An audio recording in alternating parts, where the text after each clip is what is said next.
Welcome to another People I Meet. Now, I said before that I wasn't going to use names, and so far I haven't, but sometimes it's going to be necessary, and I won't use races unless it's necessary.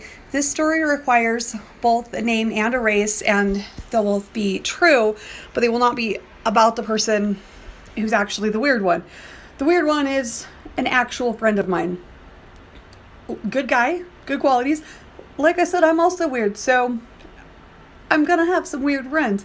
Most of these people I meet are single serving friends. Fight Club reference. Okay, so I met this guy from OkCupid or Tinder or one of them. Really good guy named Gunner, okay? From Miami. Black guy, doctor. Good guy. Hope I'm not giving out too much information, but he's a good dude. So I was telling him, telling one of my friends about him when he came out here to see me for a bit, and my friend was like, Gunner, why does he have a Swedish name? Not too many black Swedes. And I was like, it's not a Swedish name. It's a nickname. He likes guns. Oh, not too many black Swedes. He's not Swedish. He's American. Okay. So he was born in America with Swedish ancestry. He was born in America with African ancestry. Okay, Gunnar is pronounced Gunnar, and it means younger or young. Is he a junior? No, it's not his name. It's a nickname. He likes guns. We go to shooting ranges. He's a doctor. I'm very confused here. Okay, well, yeah, I don't know too many black guys with Swedish ancestry. He's not Swedish.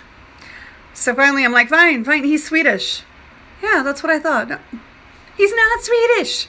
Anyway, apparently he's Swedish. Here's another one where I will use a name, but I will change it. Only because this girl talked about herself in the third person, so names kind of need to be used. This one I met in law school, and I could have several stories about her. We're going to say her name is Nona, just because that name is almost as weird as her actual name. And where to even begin? So one day we're sitting around in the pit where law students, hang out in between classes, whatever. And she says, I don't find larger people attractive. And I'm like, okay, that's cool, to each his own. And she says, no, you misunderstand me. Okay, preface, this one's going to have some language, because I suppose I could edit it, but it's just not as good with the edit. Fine, whatever, I'll edit. She says, you misunderstand me. I said you're effing ugly. And I was like, whoa, that crossed the line. That's not okay. You don't find me attractive, that's fine. I'm not your flavor. You're not my flavor. It's fine. But I'm not effing ugly, and you don't get to say that. So she leaves for 10 minutes, comes back and says, okay, I called my father, and he says that what I said to you was inappropriate and offensive, and I should apologize. Which, in her world, was supposed to be an apology. You needed a co-counsel on that one, bitch? Yeah, it was offensive. And I was like, okay, thank you. Whatever. Well, next day, my friend shows up to see her husband at the law school, and little 3-year-old climbs up in my lap, takes my cell phone, because, that's what they do, and because we're friends. She starts playing with my hair, asking me questions.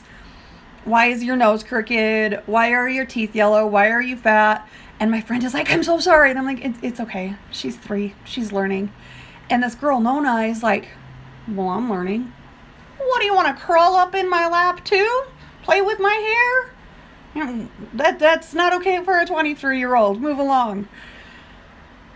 So there are so many stories about her. We're gonna have to revisit her another day.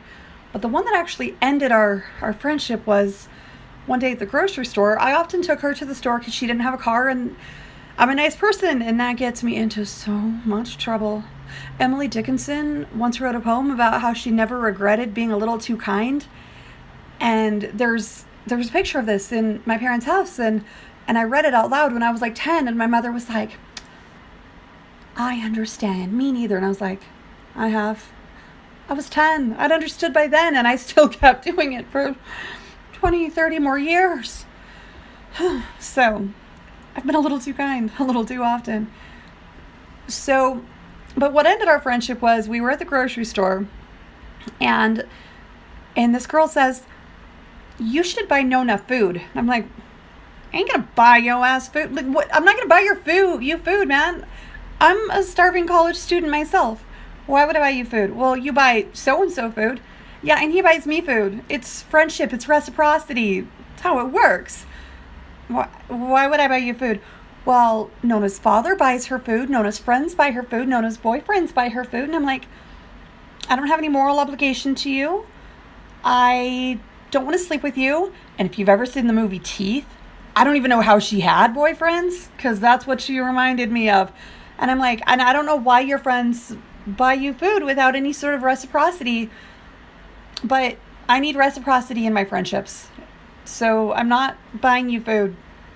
I'm also a starving law student, okay? So no, not gonna work.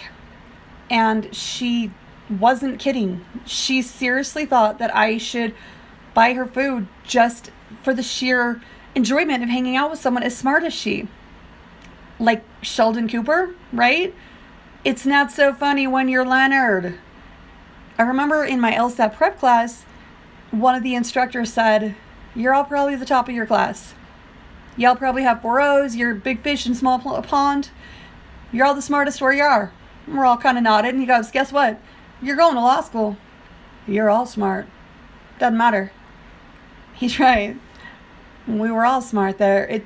I'm not going to pay for the privilege of hanging out with smart people, because I am one too. And I was no longer a big fish in a small pond. In fact, I failed out, if that tells you anything.